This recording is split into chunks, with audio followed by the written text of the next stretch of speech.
The boy who was laughed at and built a billion-dollar brand. Headphone, listen closely. Because this isn't just a business story. This is a life story. A story about pain, hope, rejection, and one man who never gave up. Welcome back to our channel. Today's story might change your life. It's not just about coffee. It's about dreams. A young boy who grew up poor, who saw his father break. Who felt invisible. Unseen. Unheard. He was told, "You're dreaming too big. No one will pay $3 for coffee. You don't belong here." He heard the word no 217 times. But he kept going. And today, millions start their mornings with the brand he built. His name? Howard Schultz. This is the true story of the man who turned rejection into a billion-dollar dream. And as you listen, you'll also improve your English with real vocabulary, natural storytelling, and simple sentences that help you learn while feeling inspired. The poor boy who saw his father cry. Brooklyn, New York. The year is 1953. Howard Schultz is born into a world of struggle. He grows up in the Bayview housing projects, government apartments for families with very little money. His father is a delivery driver. No health insurance. No job security. One winter day, his father slips on ice and breaks his hip. And what happens? Nothing. No help. No support. He's fired. Left at home. In pain. With no money. Howard watches his father, once proud and strong, become broken. Sitting on the couch. Angry. Silent. Lost. That moment changed Howard forever. He said, "I promised myself, if I ever build something, I will treat people with respect. I will never let them feel invisible." At school, Howard was quiet.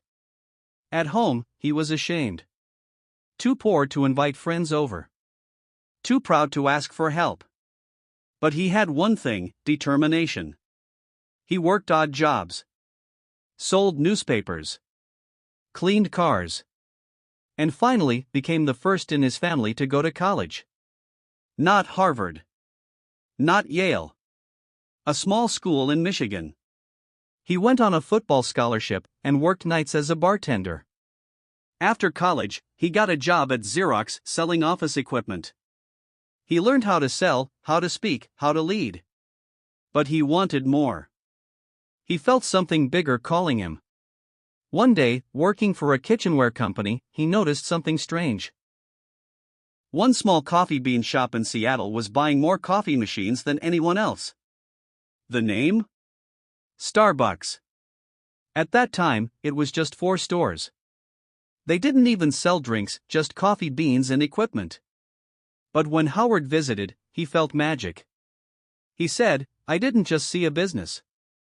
I saw warmth. I saw culture." He knew, this is where I belong. He left his job. Joined Starbucks. Not as an owner.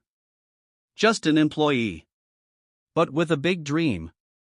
The dream they rejected. In 1983, Starbucks sent Howard to Milan, Italy. It was just a business trip, but it changed everything. In Milan, he saw espresso bars everywhere. People weren't just drinking coffee. They were connecting. Talking. Laughing. The barista knew their names. The coffee shop was like a second home. Howard stood there and thought, this is it. This is what America is missing. Coffee is not just a drink. It's a moment. A memory. A feeling. He rushed back to Seattle, excited.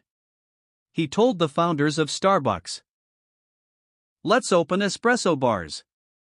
Let people sit, connect, and enjoy coffee together." But they said, "No. We just sell beans. That's who we are." Howard was shocked. This was his dream.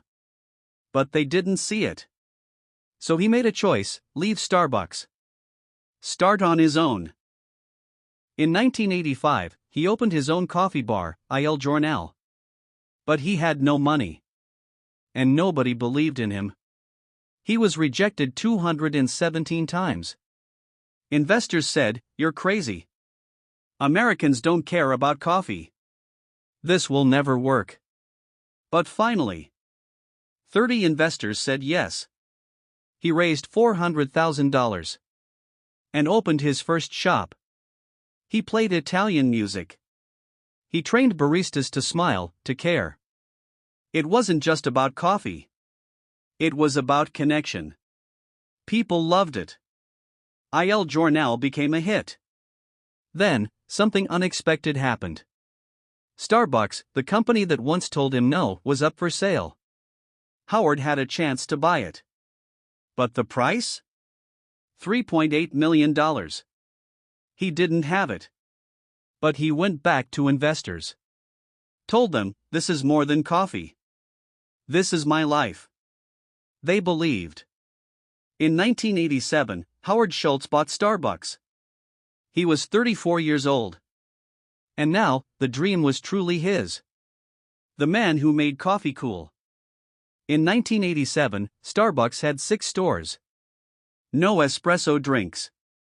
No music. No culture. Howard had to build it all from scratch. He said, "We're not selling coffee. We're selling comfort. We're creating a place between home and work." He made 3 promises. Treat every customer like family. Make every store warm and beautiful. Give every employee respect and care. He didn't call workers staff. He called them partners. Even part-timers got health insurance, stock, and training. In 5 years, Starbucks grew to 165 stores. Then 500. Then 1,000. Howard refused to franchise. He wanted every store to feel special, not just profitable. He introduced lattes, cappuccinos, frappuccinos, friendly baristas who write your name on the cup. Starbucks became a lifestyle. People studied there, fell in love there, felt safe, seen, and heard. And when baristas in California created a cold coffee drink by accident, Howard tasted it and said, "Let's launch this nationwide." That drink? The Frappuccino. It made $50 million in its first year. In 1996, Starbucks opened in Tokyo, its first store outside the US. It was a huge success. Soon came stores in UK, China, Germany, Middle East, and many more. By 1999, 500+ stores. Over $1 billion in revenue. Howard's net worth, $100 million plus. But with growth came pressure. Some stores lost their soul. They felt robotic, not warm. In 2000, Howard stepped down as CEO. He stayed on as chairman, but something felt wrong. The crisis and the comeback. The world crashes. The economy collapses. People lose jobs, homes, and stop buying $4 coffee. Starbucks is in trouble. Stock drops 80%. Stores close. Employees are laid off. Howard sees the company he built falling apart. So he comes back. And this time, not as a dreamer. As a warrior. He closes 900 stores. Cuts his own salary to $1. Retrains every barista in the US. He says, "We're not in the coffee business serving people. We're in the people business serving coffee." He removes microwaved food that ruined the coffee smell. He redesigns stores. Adds free Wi-Fi. Launches the Starbucks app. He gives second chances, hiring veterans, refugees, and young people without education. By 2010, Starbucks is back. $11.7 billion in revenue. Stock price climbs. Customers return. Hope returns. The legacy of a cup. By 2017. 25,000 plus stores. 300,000 employees. $80 billion company value. One of the most loved brands on earth. And Howard? He steps down again, this time, proudly. He says, it's time for a new generation. But he continues to fight for good. Helping young people. Veterans. Refugees. Offering education and dignity. He never forgot his father, the man who was fired and forgotten. He built Starbucks to make sure no worker would ever feel that way again. Howard Schultz wasn't born rich. He didn't have connections. He was poor. Broken. Invisible. But he had a dream. And he didn't stop. Even after 217 rejections. So what can you learn from him? Your past doesn't define you. Rejection is redirection. Lead with your heart. Build something that makes people feel seen. Howard once said, dream more than others, think practical. Care more than others, think wise. Expect more than others, think possible. And don't be afraid to be the only one who believes. Now it's your turn. Don't wait. Believe. Begin.